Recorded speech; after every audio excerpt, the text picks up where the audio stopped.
Well, thank you so much for being here. I mean, we're just continuing on because it's a whole stream and whirlwind of insight and knowledge that we're hearing. Charalambos, what would you say are the benefits of decentralized power generation for communities and individuals specifically? Yeah, I mean, first, as the previous speakers have said, decentralization is a result of the proliferation of renewables.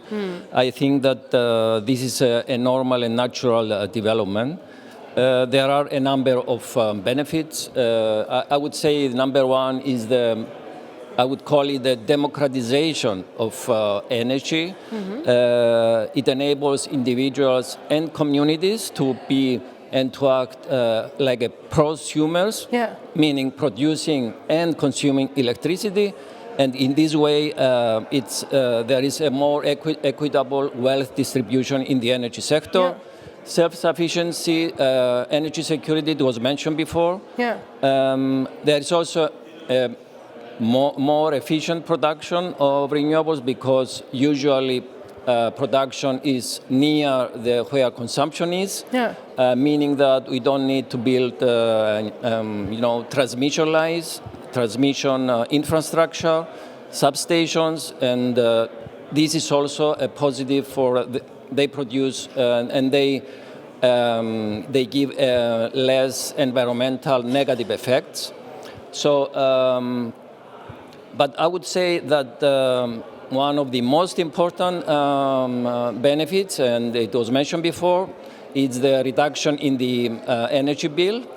And in our case, in Cyprus, for example, we use these in order to alleviate energy poverty, which is something that a lot of countries, not only in Europe, are facing. And dealing with, right? It's a big issue. We in our case, we are using also grant schemes, subsidies to energy poverty, especially for households, but also for local authorities. But I mean, again, this goes to show that it's a very strong case that we can make for it. And I love how you, by the way, said the democratization of energy, because it allows people to sort of on the ground be involved with sharing the supply, doing it locally. At the same time, I'm hearing all these benefits that are there to it. If you would have to look, Mr. Rousos, from like Cyprus's perspective, what would you say are like some of the challenges that we're still facing that prevents us to sort of scale up decentralized energy production? I think for us, especially Cyprus is a small and isolated energy system. The major and number one challenge is the capacity of the electricity grid. As it was mentioned before, the electricity grid is not ready for having so many renewables. Another issue is the regulatory framework. The current framework has been enacted having in mind the original centralized production of energy. So it needs the framework, and the new pricing mechanisms are needed in order to reflect the characteristics of decentralized production.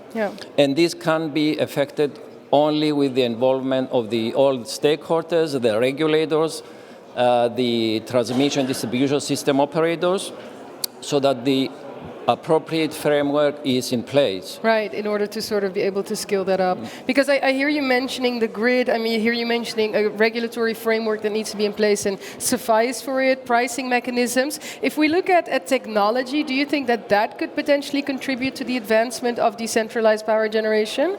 Yes, I mean, we heard about storage before. I think storage solutions and demand response, they have to go hand in hand with decentralized production.